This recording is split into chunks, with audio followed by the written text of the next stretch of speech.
1940s to the 1970s, there was this growing prosperity across the economy in the post-war period, right? And what we saw was the emergence of what is now called business unionism. I want you to keep these terms in mind because you're going to be working with them later on in the class. So we had craft unionism, we saw the rise of industrial unionism, we saw the political debates around radical unionism, and now we get to the point of business unionism. So what does that mean, business unionism? Well, one of the historical moments that it grew out of was a deal that was struck between the United Auto Workers and General Motors in 1950. It's called the Treaty of Detroit, and it was a labor peace deal. It was a long contract. It gave up the right to strike during the life of the contract. It basically traded away certain kinds of leverage that workers might find for benefits, right? This kind of unionism set the pattern that we still see today, and it goes exactly to the point that you were making, which is our unions now the mandate is you're about your members. This is a business. It has to be financially responsible.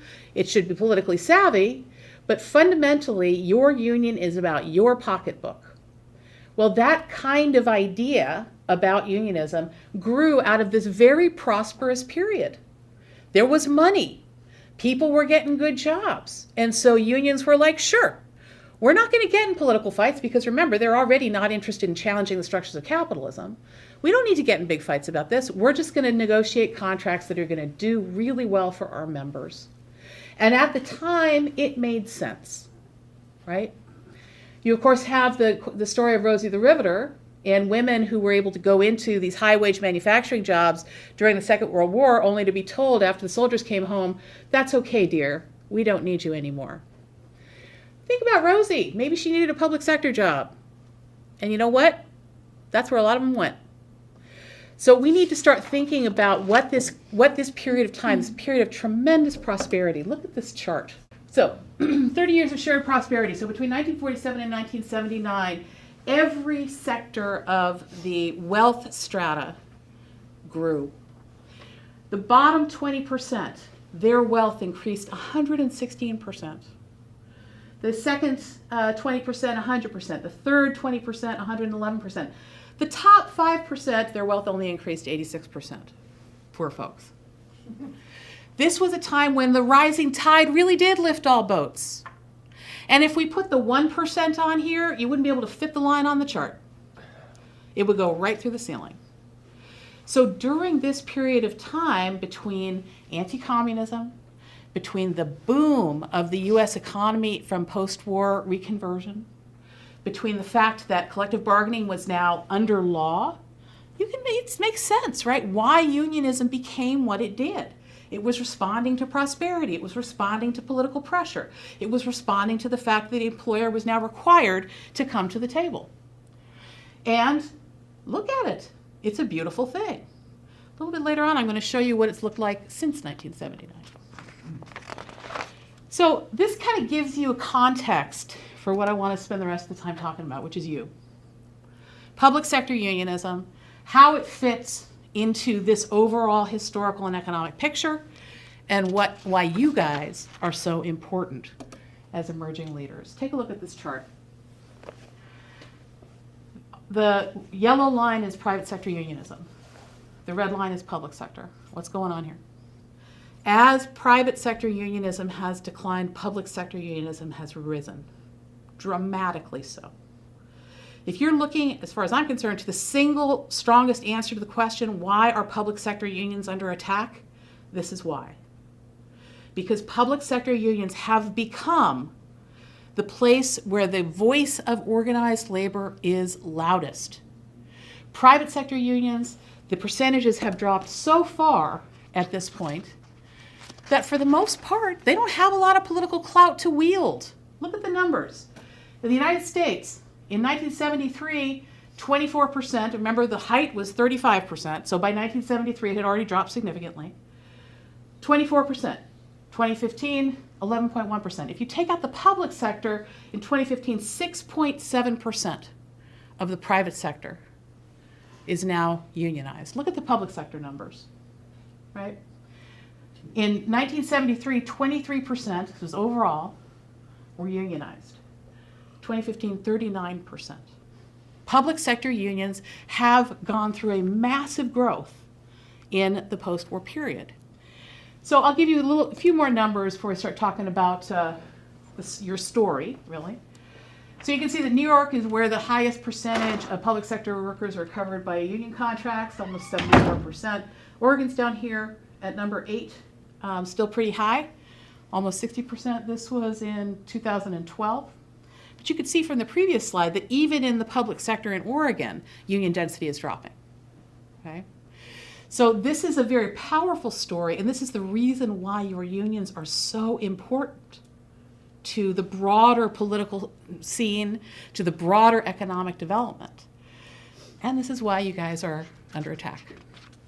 So I want to just give you guys some more basic historical information. So remember that the Wagner Act did not cover public sector workers. So public sector labor law is a state-by-state business, right? And this gives you a picture, in 2011 anyway, so the blue states require collective bargaining for public sector workers. The black states, it is permissible but not required. And in the yellow states, it is illegal for public sector workers to collectively bargain. In these states where collective bargaining is not permissible, it doesn't mean that there's no system. It just means that there is no system in which workers have a legally mandated role, seat at the table. So this is a little bit about the history of the Public Employee Collective Bargaining Act in the state of Oregon, also known as PECBA. So what was it like before PECBA? Well, in 1959, the governor vetoed a bill that would have legalized labor contracts. In 1963, there was a collective bargaining law passed, but it was voluntary for employers. Just imagine how successful that was. And then in 1965, there was a meet and confer law passed for teachers, otherwise known as collective begging.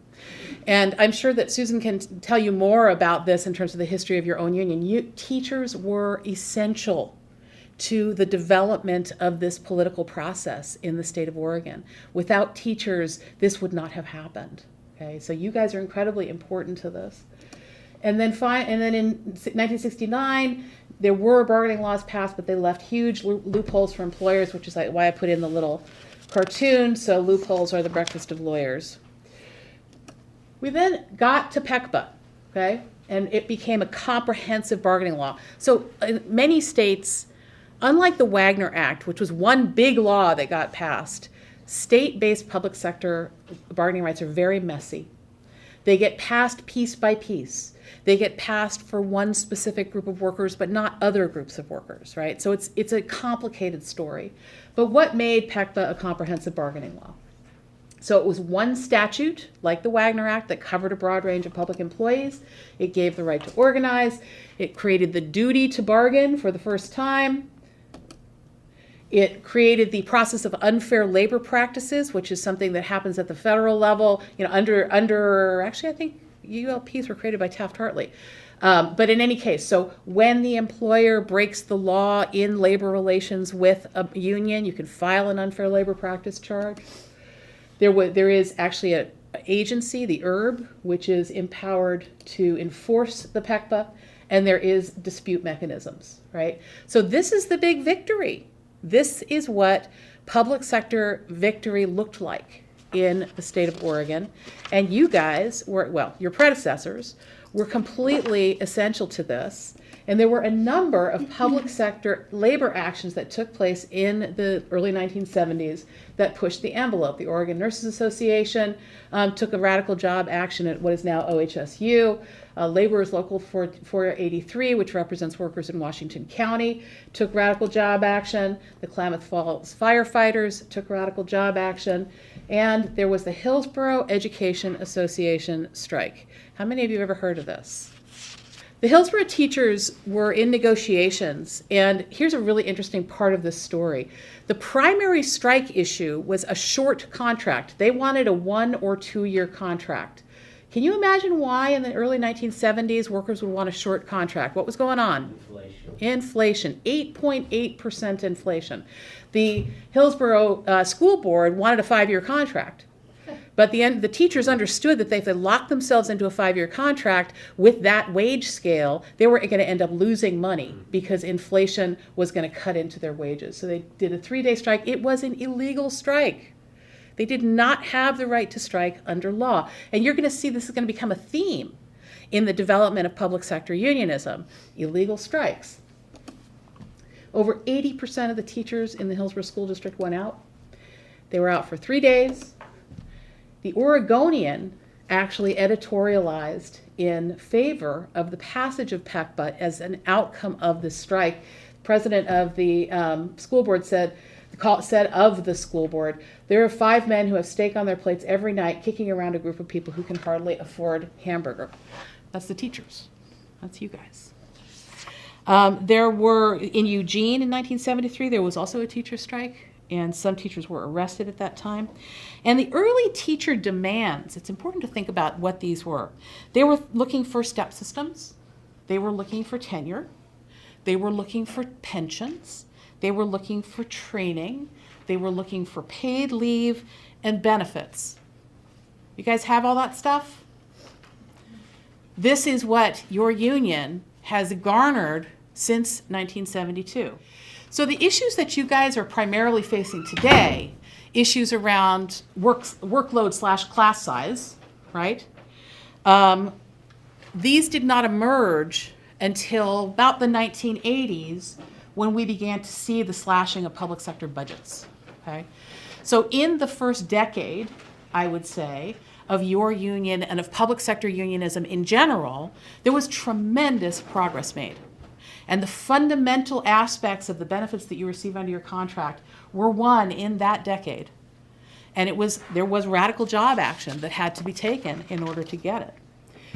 So the end game for PECBA, there was a legislative committee that was staffed by who then became the governor, Ted Kulongoski. There was a Republican, a guy named George Wingard, who came from a teacher family. So even though he was a Republican, and even though his party was opposed to PECBA, he crossed the aisle. And it was his vote that made it possible to pass PECBA. OEA joined a coalition to support PECBA. Apparently this was not an easy decision within your union. There was debate about whether or not OEA should actually become part of this coalition. And the biggest issues in the final negotiations, would you have the right to strike, which I'm happy to say that you do. Who is going to be a supervisor? In other words, who's going to be in the unit, who's going to be out of the unit? And the scope of bargaining, what could be bargained over? These were kind of the final pieces of the negotiations around PECBA. But it was, in fact, a successful law. I believe it still functions relatively well in Oregon, although I'd be very interested to hear more from Susan and other leaders in your organization about whether they think PECBA is a successful bargaining law. And I want to also let you know that on LERC's website, there is a whole monograph series about public sector bargaining in Oregon. So there's a whole little monograph on the passage of PECBA. That's what I read, which got me ready for this. There is also some books that show how arbitration cases around PECBA have developed since it was passed. So if you're interested in this and you want to learn more about the evolution of the law that your union exists under, you can go onto the LERC website and download some of these monographs and check it out. But I want to jump back so that's kind of what was happening in Oregon. And the story of Oregon is not an unusual story. This was a story that was happening all over the country. So let's broaden our perspective again and take a look at the broader context. After the Second World War, public sector employment in general blew up. Why? Well, remember that chart where we saw how the rising tide was lifting all boats?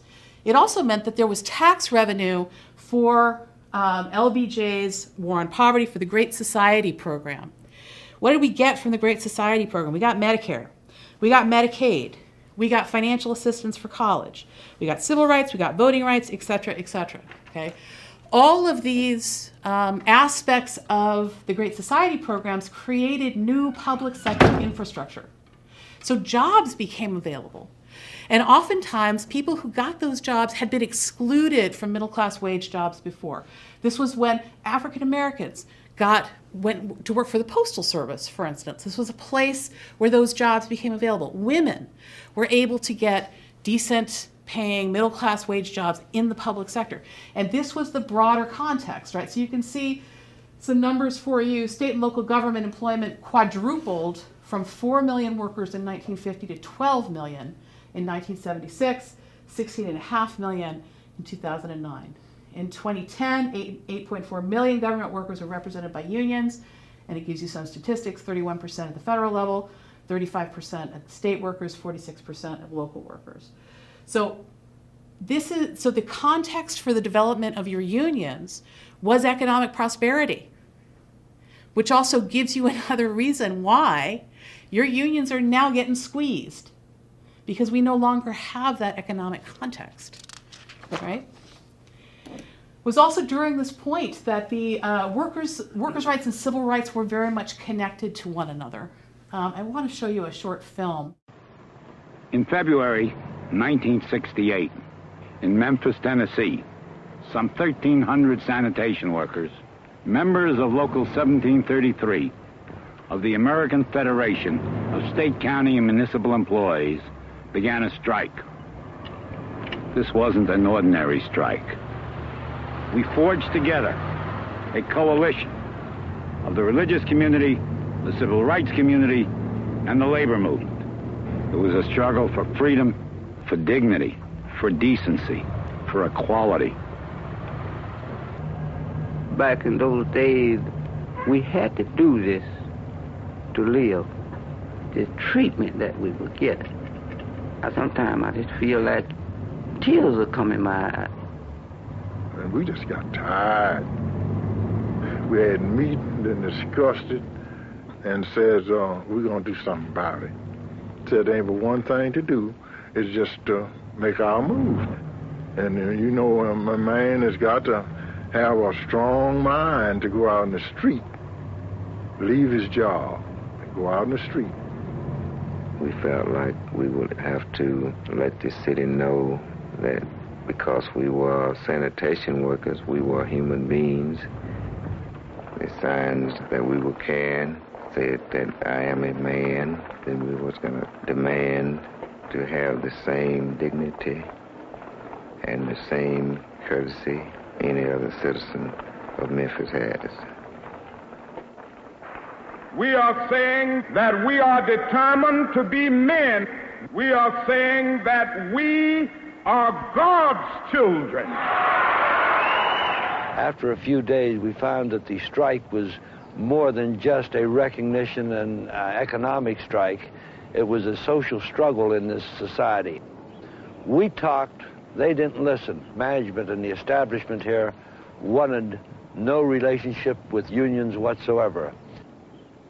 The mayor particularly got completely hung up on this one issue, that he was not going to recognize the existence of public unions. When a public official orders a group of men to get back to work and then we'll talk, and treats them as though they are not men, that's a racist point of view. And no matter how you dress it up in terms of whether or not a union can organize, it's still racism. For at the heart of racism is the idea that a man is not a man. We thought we had reached an understanding during a meeting of the Public Works Committee. The council will meet tomorrow. Committee Chairman Fred Davis gave us a promise that the council recognize the union and that there'll be some form of dues checkoff for the union. We were told to meet with the council. When we got there, one of the most crude charades in the many years I've represented working people took place. When they told me there'd be an honest council meeting today, and you and I would have a chance to talk to this council, I regret I believed them. They lied to me and they lied to you. We decided to march to the Claiborne Temple.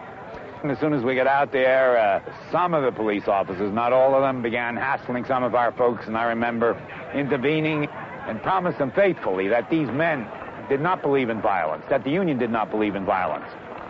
We saw the march, and we moved down there, and police cars we used to harass us and push us around, and this was a turning point. I don't know who it was. Somebody hollered and said, break it up. And they just broke right on us. And honest for God and heaven. And they sprayed so much of that stuff down my collar until I could feel it look like running down my back. My eyes, they shot that stuff in both my eyes. Couldn't see nothing. We built into our planning the escalation principle in order to help momentum build. Mass meetings every night, daily marches of the workers and clergy, and then sit-ins at the City Hall, which resulted at least one time in major arrest of many of us. In the meantime, I had been talking with Dr. Martin Luther King about his support and about his coming in order to both identify the struggle with himself and to help the people in the community identify the struggle in terms of a nonviolent campaign. You are demanding that this city will respect the dignity of labor.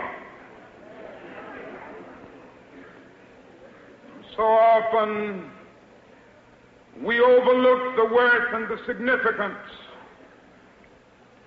of those who are not in professional jobs, of those who are not in the so-called big jobs. But let me say to you tonight that whenever you are engaged in work that serves humanity and is for the building of humanity, it has dignity and it has worth. You are reminding not only Memphis, but you are reminding the nation that it is a crime for people to live in this rich nation and receive starvation wages.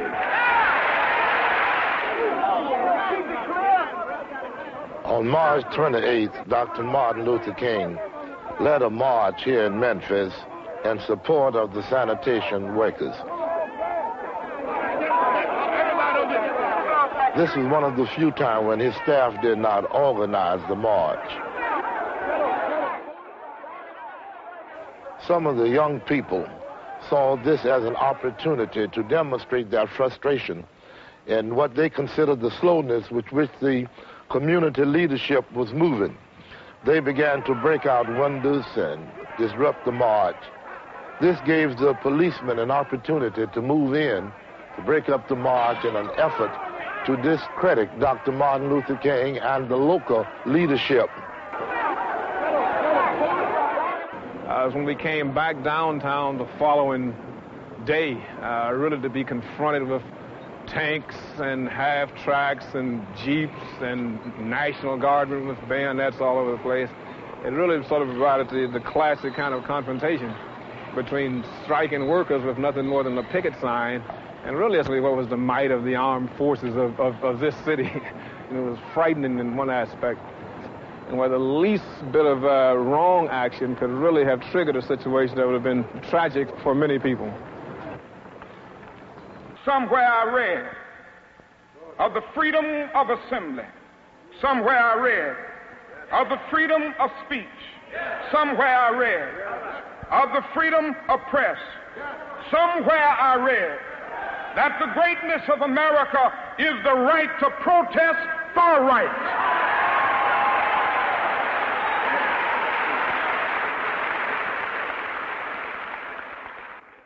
At the time that I heard the news of Dr. King's death, we were still struggling to arrive at an acceptable compromise. So many times in issues of this type, a little bit more leadership, a little bit more wisdom, a little bit more vision, and a little bit more flexibility would enable you to deal with a problem. And yet this time we were not, and we had to have the tragedy to bring us to our senses. The City of Memphis recognizes the American Federation of State, County, and Municipal Employees, AFL-CIO, Local 1733, as a designated representative for certain employees in the Division of Public Works. The day that strike was over, That was the best part of my life. All in favor of the recommendation, let it be known by saying aye. And I'm telling you the truth. You talking about a bouquet. It was black, white, they tied up on that stage, hugging and crying and hollering. I win a whole lot in this strike because respect, that's the most important thing. They respect you as a man. We've got some difficult days ahead. But it really doesn't matter with me now because I've been to the mountaintop. I just want to do God's will. And He's allowed me to go up to the mountain. And I've looked over and I've seen the promised land. I may not get there with you, but I want you to know tonight that we as a people will get to the promised land.